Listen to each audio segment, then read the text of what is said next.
Nada, esta es la conferencia inaugural de esta serie de charlas que con motivo del eclipse queríamos dar. Desde que éramos niños hemos visto siempre en los libros, las revistas, que habría un eclipse en España en 2026.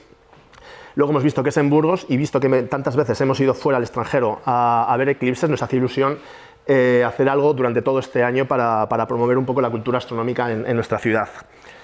La primera charla, esta de hoy, va a tratar sobre el agua. El agua es muy interesante por la connotación biológica, astrobiológica que tiene.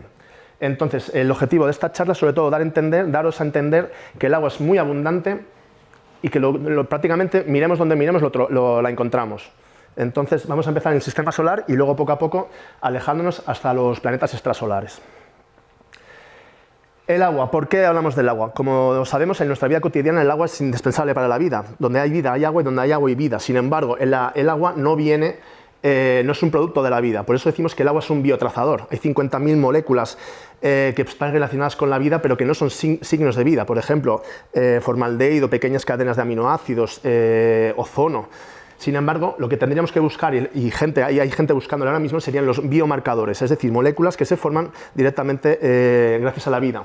Por ejemplo, pueden ser las cantidades en ciertas atmósferas de metano y oxígeno. Si hay metano en un sitio donde no hay vida, el metano con el oxígeno rápidamente desaparecería. Sin embargo, si el metano está soportado por un montón de vida, se mantiene en la atmósfera y sería una de las señales que podríamos ver. Clorofila, sistemas quirales que están asociados a la vida. En fin, de momento, como esto es lo más sencillo y es lo más intuitivo, hablaremos del agua. Luego, una vez que sabemos dónde hay agua, podemos intentar ver otras señales. Acabo diciendo que por primera vez en la historia de la humanidad estamos en disposición de encontrar o de hablar de vida. Hasta ahora era casi siempre una cosa más relacionada con la ciencia ficción, pero hoy en día estamos a punto de descubrir ya la vida. Será este año, una década, pero la ciencia ha avanzado muchísimo. Empiezo hablando un poco del sistema solar. Esta imagen del sistema solar, un poco cutre que he encontrado en Wikipedia, refleja la visión clásica que personas de 30, 35, 40 años en adelante hemos estudiado en el colegio y que en los últimos 20, 30 años ha cambiado mucho. El problema es que no siempre se habla de astronomía y se actualizan los conceptos. En esta imagen todavía tenemos aquí Plutón, si encuentro tenemos Plutón como un planeta y un cinturón de asteroides. Esto hoy en día ha cambiado muchísimo. Una visión más actual sería esta. Tenemos los planetas interiores, un cinturón de asteroides que apenas se ve entre Marte y Júpiter, los planetas grandes y luego otro segundo cinturón grande de asteroides que sería el cinturón de Kuiper. En realidad la parte externa del sistema solar es mucho más compleja de lo que pensábamos hace un par de décadas. El primer cinturón de asteroides, de aquí, son los restos de un planeta, los restos de los planetesimales que al principio del sistema solar no se pudieron formar entre Marte y Júpiter por la influencia gravitatoria de Júpiter. Esto es sabido. Sin embargo, todo esto es más o menos nuevo. Se sabía que había un montón de asteroides más allá de la órbita de Plutón, pero no se sabía exactamente por qué estaban ahí. Hoy en día sabemos que los restos de la formación del sistema solar, todas las partículas volátiles, frías que se han quedado en la parte externa. Y no solamente lo sabemos, sino que hemos visto en otras estrellas, en casi todas las estrellas, hemos visto el cinturón de Kuiper, gracias a telescopios o radiotelescopios como ALMA, por ejemplo, en Chile. Con lo cual, lo que antes era una excepción, ahora se está confirmando como la regla. Entonces, Ceres fue el primero de los satélites, de los asteroides que se descubrió en el cinturón principal y durante algún tiempo fue considerado un planeta. Se esperaba que hubiera un planeta entre Marte y Júpiter. Al poco se descubrió otro, Vesta, Palas, y al final se vio que simplemente Ceres era uno de ellos, el primero, el que era un poquito más grande. Lo mismo ha pasado ahora con Plutón. Plutón durante muchos años fue el primer asteroide que se descubrió en el cinturón de Kuiper, el objeto más grande. Con los últimos años hemos descubierto centenares, millares, algunos de ellos bastante grande. Entonces, Plutón no es más que un asteroide. Sin embargo, aquí hay un papel importante de la política. En la Unión Astronómica Internacional está dominada por el mundo americano y el único de los grandes cuerpos descubierto por americanos es Plutón. El resto ha sido todo por europeos, somos más antiguos. Entonces, los americanos se refutaban a anular la categoría de Plutón. Aunque si recordáis en el colegio, todos estos son pequeños, rocosos, grandes y de repente uno chiquitito. No tenía mucha lógica. Hoy sabemos que simplemente es el primero de ellos. Entonces los americanos han dado su brazo a torcer, pero no han dicho directamente es un asteroide, porque eso quedaría muy feo. Han declarado una categoría nueva de planetas enanos, que son los asteroides más grandes. Sería uno Ceres en el sistema principal, Makemake, Plutón, Haumea y Eris. Eris hoy en día es más grande incluso que Plutón. La lista sigue creciendo, con lo cual en el futuro sería normal que se cambiara esta clasificación ad hoc de planeta enano por directamente asteroide. Esa es la historia de Plutón. Entonces, empezamos nuestro viaje en la parte interna del sistema solar, encontramos los planetas rocosos, los planetas que son tipo la Tierra, son rocosos porque se pueden pisar. Entonces podemos intentar buscar agua líquida, son planetas muy parecidos al nuestro. Prácticamente no tienen satélites, Mercurio no tiene, Venus no tiene, Marte tiene dos, pero son dos piedrecillas, y la Tierra tiene uno grande que sería la Luna. Ninguno de ellos tiene anillos. En estos planetas sabemos, Mercurio está muy cerca del Sol, nunca ha tenido agua, no ha podido tenerla porque sufre una terrible irradiación de energía solar. Venus y Marte, sin embargo, han tenido mucha agua, océanos globales de agua en el pasado. Sin embargo, han evolucionado de manera distinta. Venus poco a poco ha ido desarrollando una atmósfera muy, muy densa, y hoy en día en la superficie de Venus se puede fundir el plomo. Hay un efecto invernadero terrible. Entonces, el poco agua que tenía en su momento, o el agua que tuvo en su momento, se evaporó por el calor. Esto ha hecho que el CO2 de los volcanes, de la formación del planeta, se haya almacenado en la atmósfera y ha hecho un efecto invernadero terrible. Por ejemplo, en la Tierra fue distinto, porque hubo agua, no hubo tanto calor, y el CO2 fue absorbido por el agua en los carbonatos. Esto hace que la evolución de Venus y de la Tierra sea muy distinta. En el caso de Marte es más pequeñito que la Tierra, prácticamente a la mitad, con lo cual poco a poco ha ido perdiendo la atmósfera, y perdiendo la atmósfera ha perdido el agua que pudo tener. Sin embargo, en Marte es el sitio ideal para buscar el agua, el sitio porque nos ha llamado siempre la atención el tema de los marcianos, estas cosas de Lowell, cuando hubo los primeros telescopios. Esta imagen no se ve muy bien, viene de las Viking, de las primeras sondas americanas, y nos muestra la existencia del Valles Marineris. Valles Marineris es una estructura que cuando vemos series como Cosmos de Carl Sagan, es antiguo, se ha quedado un poco anticuada, pero vale mucho la pena todavía, se compara con el Gran Cañón, porque son americanos. El Gran Cañón, que sería pues, tipo la Yecla a lo bestia, perdonadme el tecnicismo, o al Cañón del Ebro. Sin embargo, tenemos que pensar que no solamente es un gran cañón como una hendidura en la Tierra, tenemos que pensar que Marte es más o menos la mitad de la Tierra, tiene un diámetro de 6.000 kilómetros, y el Valles Marineris tiene una longitud de 4.500, con lo cual prácticamente la longitud de este valle es el diámetro de Marte, es una estructura a escala planetaria. Tiene una anchura de 200 kilómetros, tipo Madrid-Burgos, con lo cual tampoco es que sea un pequeño río, un pequeño valle, y en algunos puntos puede llegar a una profundidad de 7 kilómetros. Rivaliza con el Everest o con las fosas marianas. O sea, siempre se ha pensado, lo hemos visto en ejemplos, como un gran cañón, tendríamos que verlo más como un océano, como un mar vacío. Ha sido erosionado por el agua y hay que imaginarnos como una gran estructura a nivel planetario. Otras estructuras, pues por ejemplo estas de aquí, sinuosas, de varios centenares de kilómetros, son muy parecidas a estas de la Tierra. Aquí no se llega a ver muy bien, pero vamos, prácticamente es lo mismo. Esto es Marte, esto es el Amazonas. Con lo cual tenemos un montón de pruebas de satélite o de rocas que prueban la existencia del agua. Hoy en día ya no queda agua en grandes cantidades o agua líquida, pero al igual que pasa en la Luna, tenemos cantidades, no sé si muy grandes, pero cantidades suficientes de agua en pequeños cráteres. En el caso de la Luna, que es estas imágenes, pero lo mismo pasa en Marte, en los cráteres de los polos el Sol nunca llega a iluminar de manera perpendicular, siempre es de manera rasante, con lo cual en la zona más polar prácticamente hay zonas donde los cráteres permanecen en una oscuridad permanente, y en el fondo de estos cráteres se encuentra agua. Estas imágenes son de la sonda Chandrayaan, India, y podemos ver, aquí lástima no se ve muy bien, aquí hay pequeños puntitos azules, sobre todo en el polo sur. Estos son los restos de agua que se han descubierto por espectroscopía infrarroja. Esta es la imagen normal y esta es la imagen superpuesta con el agua. Estas son imágenes de 2009, en la Luna. O sea, sabemos que hay agua, no sabemos agua, hielo. No sabemos si esta cantidad de agua será suficiente para ir a la Luna, colonizar la Luna, estas son cosas distintas, pero agua en cantidades relativamente grandes están vistas. Aprovecho para decir que han pasado 56 años de la llegada de la humanidad a la Luna, y que no solamente fue el Apolo 11, sino 6 naves más, con lo cual 12 personas, todos hombres blancos y americanos, sobre la Luna, con cantidades de tierra. Esto se quería cambiar, pero en el momento actual es complicado. Pasamos más allá, vamos al cinturón de asteroides. El cinturón de asteroides, hemos descubierto en los últimos años que los asteroides como Ida tienen satélites, es muy frecuente, algunos tienen pequeños anillos, una cosa que no esperábamos hace tiempo, con lo cual son más interesantes de pequeñas piedrecitas que pensábamos hace años. Sin embargo, aquí podéis ver los 10 más grandes en comparación con la Luna, con lo cual son todos muy pequeñitos. Aunque pudieran tener agua, los cráteres son más pequeños y las cantidades ínfimas, con lo cual en el cinturón principal no parece que haya un interés especial, digamos. Vamos más allá. Planetas jovianos. Los planetas jovianos son, les veis aquí a escala con los terrestres, son mucho más grandes, obviamente, son gaseosos, con lo cual no podemos buscar el agua en estas superficies, porque no hay superficies en estos planetas, son bolas de gas enormes.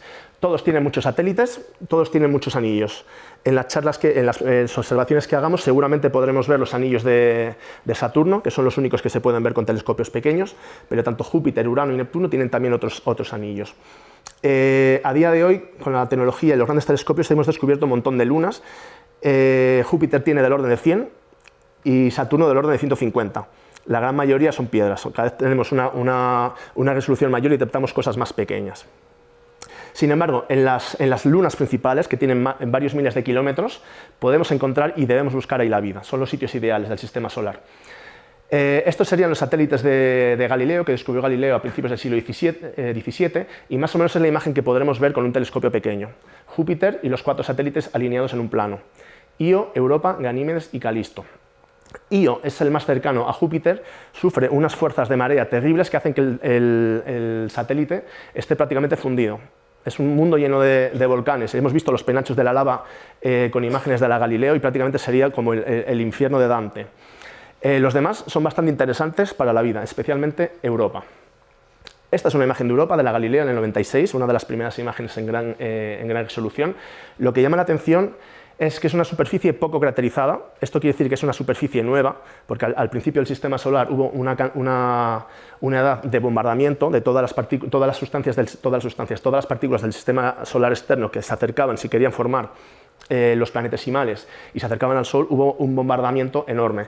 Todos los cuerpos que han tenido una atmósfera, han tenido una tectónica de placas, se han ido más o menos reorganizando la estructura, la superficie. Los que no han quedado craterizados como la Luna. Entonces, de encontrar Europa, que prácticamente no tiene muchos cráteres y que luego tiene esta estructura de estrías, esto nos da a entender que es una superficie nueva y que además, por lo que explicaré ahora, hay un océano subterráneo de agua líquida. Y estas estrías en realidad es las fracturas tectónicas del hielo, las fracturas del hielo. La superficie de Europa está completamente helada de agua normal, con algo de cloruro sódico, o sea, más o menos como una especie de salmuera, muy parecida a la de la Tierra. Estas son imágenes de la superficie de Europa, las estrías, esta placa aquí, y esto sería una imagen de la Antártida, de satélite, del lago Vostok. Prácticamente es el mismo estilo de fractura, el mismo estilo de superficie. Esto es la estructura que hemos deducido con nuestras naves, una estructura interna similar a la Tierra, con un núcleo interno no fundido, pero un núcleo metálico, una corteza de silicatos, y luego, lo que nos interesa para la vida, un océano líquido bajo el agua, un océano líquido grande. Estamos pensando que prácticamente hay una superficie de hielo prácticamente entre un espesor medio 15-25 kilómetros. Algunos dicen que en base a las nuevas exploraciones y a la conductividad eléctrica podría llegar a ser un grosor de 35 kilómetros, una cosa grande. Pero luego hay una superficie, hay un océano de entre 60 y 150 kilómetros de profundidad. En las fosas marianas me parece que aquí la máxima profundidad está del orden de 11-12 kilómetros. O sea, es muchísimo mayor que la Tierra, a pesar de que es mucho más pequeño. Aquí veis la comparación con la Tierra. Esto es un océano grande en un cuerpo pequeño, pero la cantidad global de agua que hay en Europa es del doble que toda la contenida en los océanos terrestres. O sea, es mucha cantidad de agua y por eso es el destino ideal para buscar el agua. Agua siempre, en este caso, salada, con agua salada como la Tierra, algún sulfato, una cosa de este estilo, muy parecida a la Tierra. Bueno, no he explicado por qué tenemos agua líquida al interior de este cuerpo, porque el interior del satélite se encuentra calentado, se encuentra en resonancia orbital con Europa, con Io y con Ganímedes.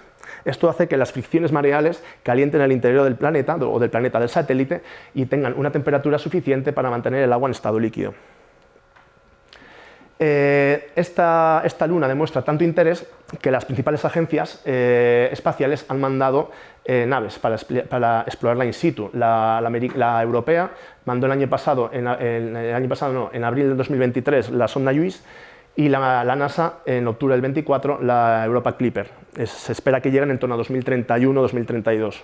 Esto es una recreación artística muy bonita, pero nadie va a perforar el hielo porque he dicho 15-20 kilómetros no podemos llegar al agua, pero sí podemos mandar, recoger muestras, hacer espectroscopía desde la superficie, se pueden hacer muchos tipos de experimentos distintos.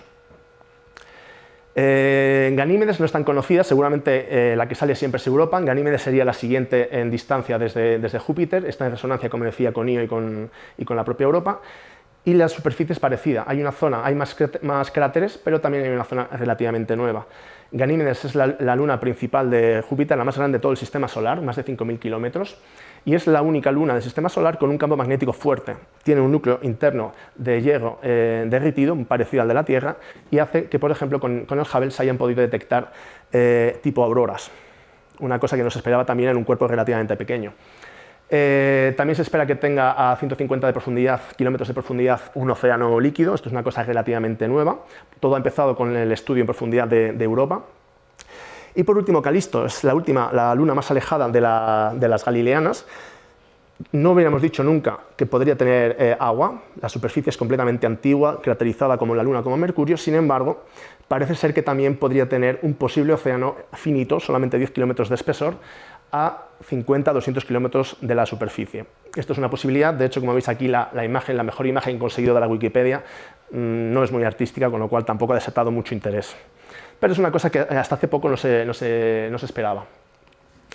Pasamos ahora a Saturno, el principal satélite, también visible con unos prismáticos o con un telescopio chiquitito.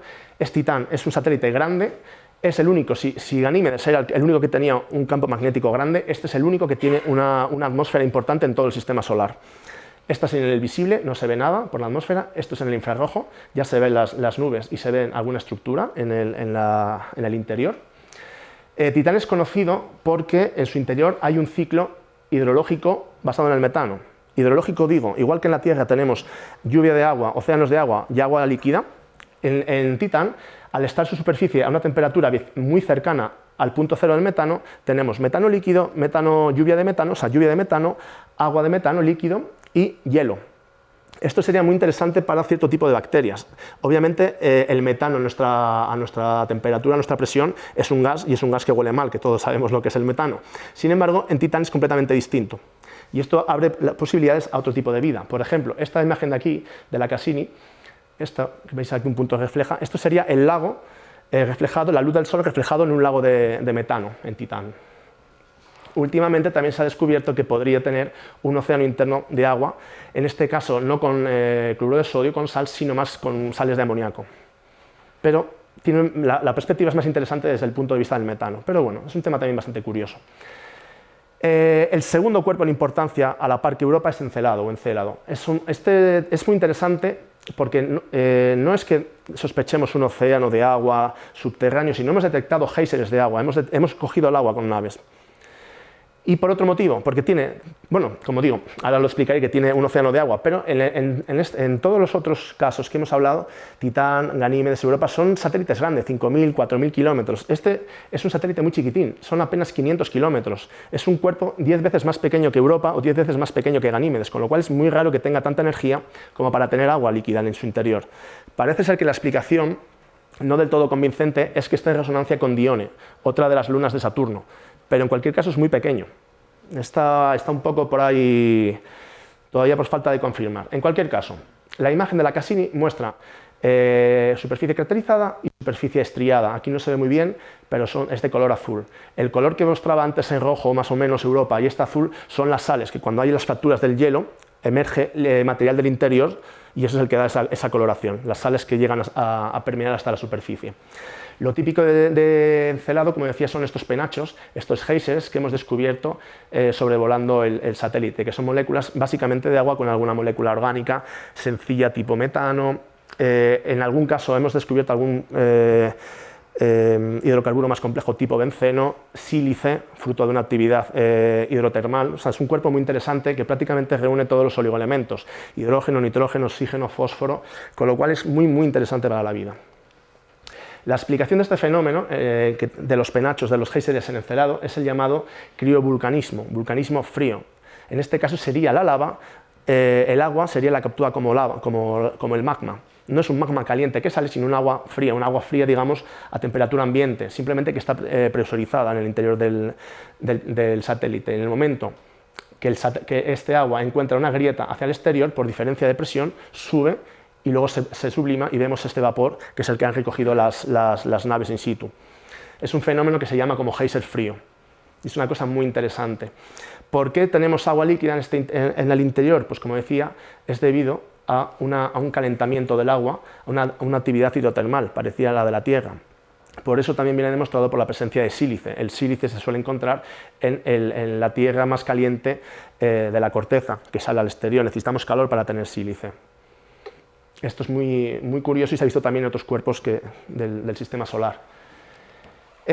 Mimas, también de Saturno pequeño, se supone que pueda tener agua, al igual que Calisto, pero como se ve aquí la superficie es completamente craterizada.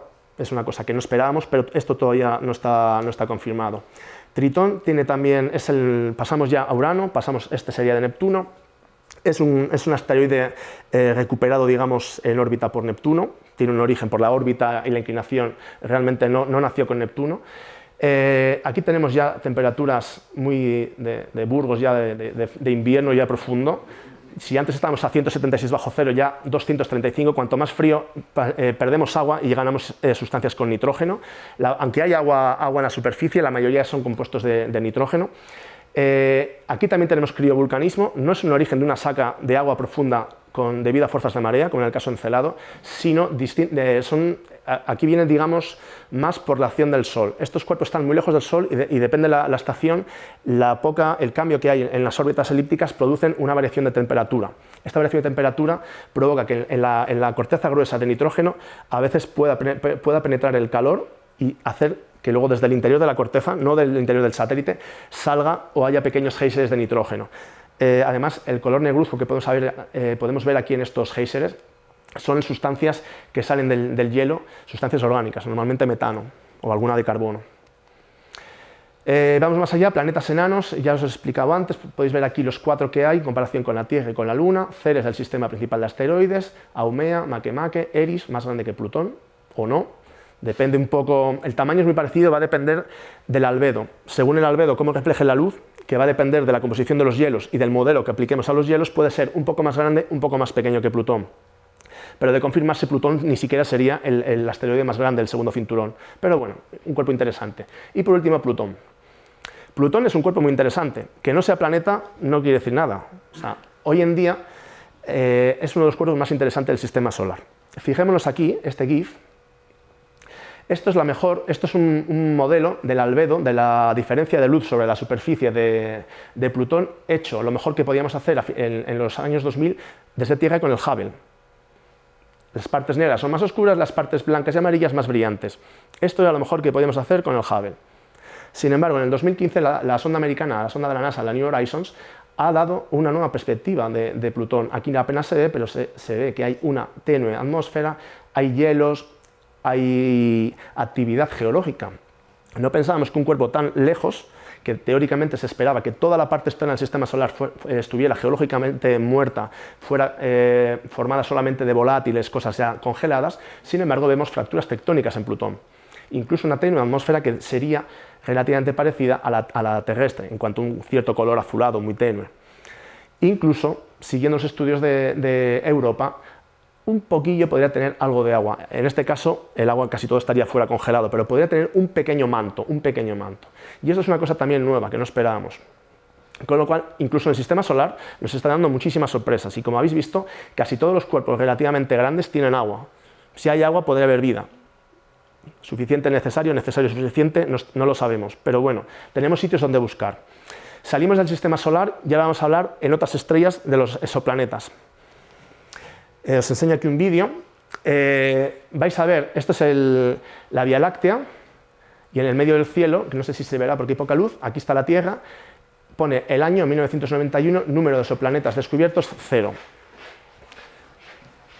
Cada vez que se descubre un planeta, irán pasando el número de años y el número de planetas descubiertos, y por cada planeta habrá un puntito. Ahora se ve mejor. Gracias. Cada vez que se descubre un planeta, se sumará aquí el número de planetas, el número de años, el puntito de cada planeta donde se ha descubierto y una nota musical.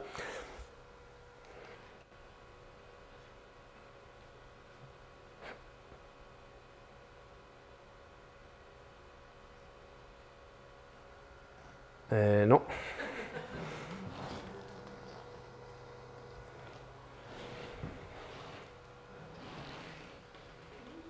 Bueno, es una pena porque lo que empezaba prácticamente con una nota, un sonido plin, plin, plin, al final es prácticamente una sinfonía porque se empiezan a ver un montón de ellos a la vez y por todos los lados. De hecho, me da pena porque es uno de los vídeos que más me gustan, es muy llamativo.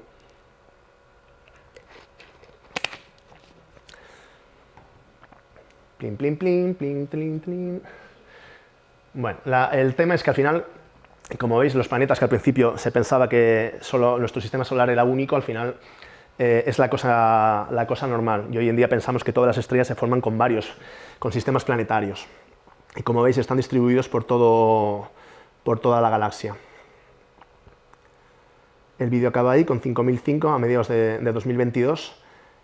A día de hoy hay ya descubiertos, no sé si visteis la noticia que salió el otro día en la NASA, había dado oficialmente 6.000, más de 6.000, habíamos pasado los 6.000. Si miramos otros sitios como exoplaneta.eu, que es una enciclopedia que está continuamente actualizada, hay más de 7.800. O sea, en principio, y hay otros del orden de 20.000 esperando ser confirmados. O sea, lo normal es que tengamos planetas en todos los lados. Entonces, esto de los planetas es otro sitio para buscar agua. O sea, para ver dónde podría estar el agua, se ha definido la zona de habitabilidad, que sería, en función de las propiedades de la estrella, donde de existir el agua podría estar en estado líquido y, por tanto, contener la vida. Si estamos muy cerca de la estrella, tendremos vapor. Si estamos a una distancia adecuada, el agua podría estar líquida. Si nos alejamos mucho, el agua estaría congelada. Como digo, esto va a depender del tipo de estrella. Estrellas muy calientes tienen esta zona de habitabilidad mucho más lejos. Estrellas muy frías, mucho más cerquita de la estrella. Va a depender un poquito del tipo de cada estrella. Por ejemplo, si esta definición la aplicamos al Sol, vemos que la zona de habitabilidad del Sol cubre las órbitas de la Tierra y de Marte y prácticamente está en el límite de la de Mercurio. Como decíamos antes, tanto Venus como la Tierra como Marte han tenido o tienen agua a lo largo de su historia, con lo cual parece que esta definición es correcta. Lo que podemos comprobarla es correcta. Como decía antes, hay más de 6.000 exoplanetas a día de hoy y de ellos al menos 150-160 se encuentran en la zona de habitabilidad de sus estrellas, con lo cual empezamos a tener ya un poco de estadística sobre planetas parecidos a la Tierra, planetas que pueden tener agua y por tanto que pueden tener vida. Ya no hablamos de una excepción, sino empezamos a tener centenares. Uno de tanto en tanto salen las noticias. Yo voy a poner aquí algunos ejemplos. En la tercera charla hablaremos de exoplanetas, ahí hablaremos solamente de cómo se descubre y daremos más detalles. Esto es para abrir boca. Pero bueno, uno de ellos, por ejemplo, es Kepler 22. Kepler es una misión espacial, el 22 es el número de la estrellita. Tenemos una estrella amarilla, una estrella prácticamente como el Sol, y tenemos este planeta que orbita a una distancia prácticamente como la de la Tierra, con un tamaño un poquito mayor que la Tierra.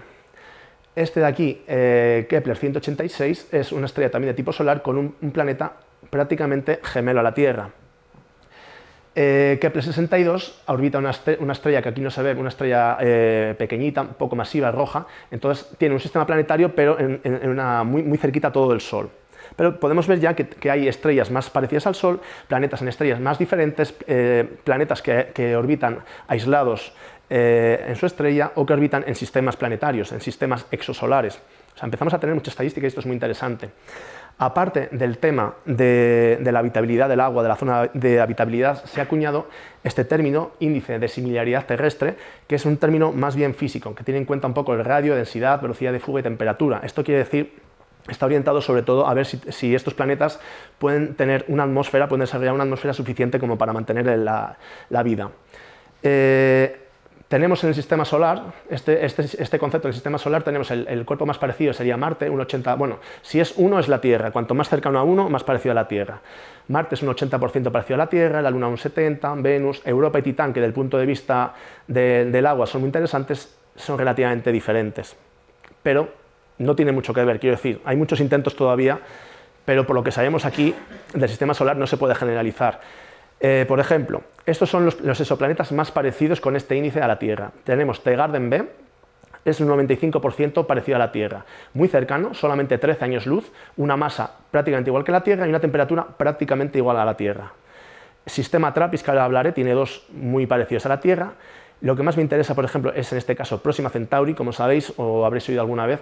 La estrella más cercana a la Tierra se ve desde el hemisferio sur y es una estrella triple Próxima Centauri. Pues en esta estrella, la más cercana a la Tierra, más cercana pero 4 años luz, o sea, no es fácil comunicarse con ella, tenemos un planeta. O sea, si quisiéramos estudiar algún planeta, la estrella más cercana lo tiene. Un planeta, un índice de similaridad del 90%, un poquito más masivo que la Tierra, un poquito menos pequeño, la temperatura un poquito más fría.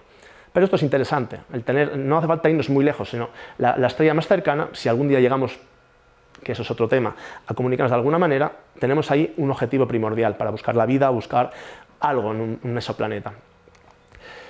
Algunos ejemplos, decía TRAPPIST-1. TRAPPIST-1 seguramente sea el más mediático.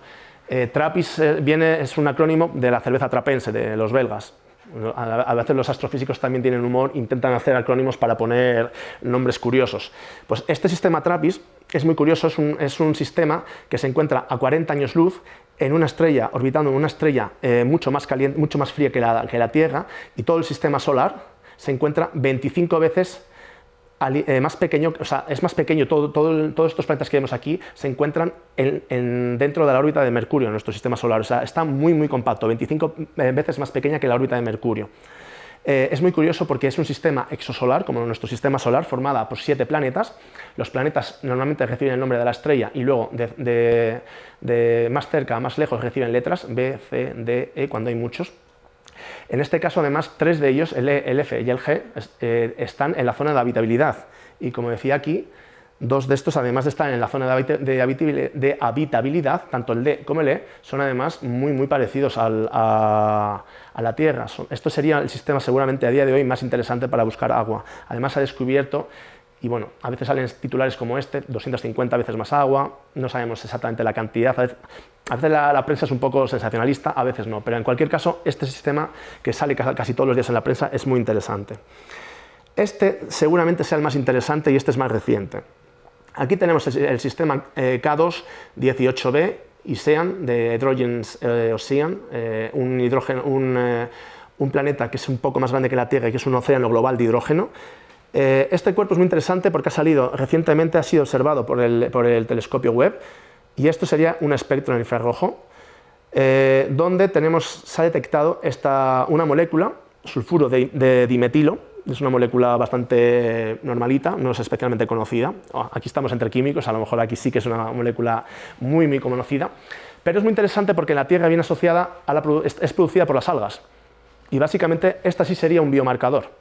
De confirmarse esta detección, sería una cosa muy ligada a la vida. De hecho, en 2024, me parece que se descubrió esto, a finales de 2024, fue un anuncio de la vida, el primer anuncio de la vida en otros planetas. Una cosa muy interesante además porque tenemos detección de una molécula que en la Tierra la producen las algas en un mundo que es un océano de agua.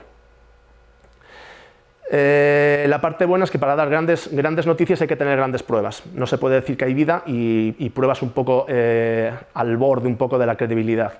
Entonces, hace poco en este artículo se dedujo, otro equipo de investigadores adujeron que la resolución del espectrógrafo del Webb, del James Webb, no tiene suficientemente resolución como para separar las líneas del metano, que es muy abundante, del DMS. Estos autores, los que lo descubrieron hace poco, este año, han vuelto a hacer otro anuncio diciendo que sí, que ellos están seguros de su descubrimiento y que este planeta es un mundo acuático, tipo como el de Kevin Costner, lleno de algas. Por lo que a mí me respecta, ahora mismo a mí no me importa saber si realmente esta detección existe o no existe y si realmente si existiera este sulfuro de dimetilo sería solamente producido por las algas o no. Lo que importa es que estamos llegando por primera vez, como decía al principio de la charla, a un nivel en que somos capaces de descubrir la vida, de darnos cuenta de lo que estamos observando, que hasta ahora era una cosa impensable. Entonces vamos por muy buen camino. Llegará algún día que tengamos un montón de moléculas distintas. A día de hoy, para detectar vida no bastaría solamente con una molécula, se tiene que buscar más cosas, pero esto sería un primer paso. Los planetas extrasolares hasta ahora se han detectado o se han estudiado de manera diferente, con telescopios basados en Tierra, telescopios generales, telescopios específicos, y en la actualidad la Agencia Espacial Europea, con el lanzamiento de estas 3 naves, Keops, Plato, que está para estar lanzada, y Ariel, que se lanzará más adelante, está a la vanguardia de este tema. Esto lo digo porque muchas veces tenemos un complejo con los americanos. Los americanos obviamente hacen muy buena ciencia, son un país muy grande, tienen mucho dinero y mucha historia detrás, pero nosotros no somos países de segunda categoría. Esto es importante recordarlo. Casi todas estas misiones lo que están haciendo o han hecho hasta ahora es estudiar bien las estrellas que albergan planetas y estudiar las características físicas de los planetas.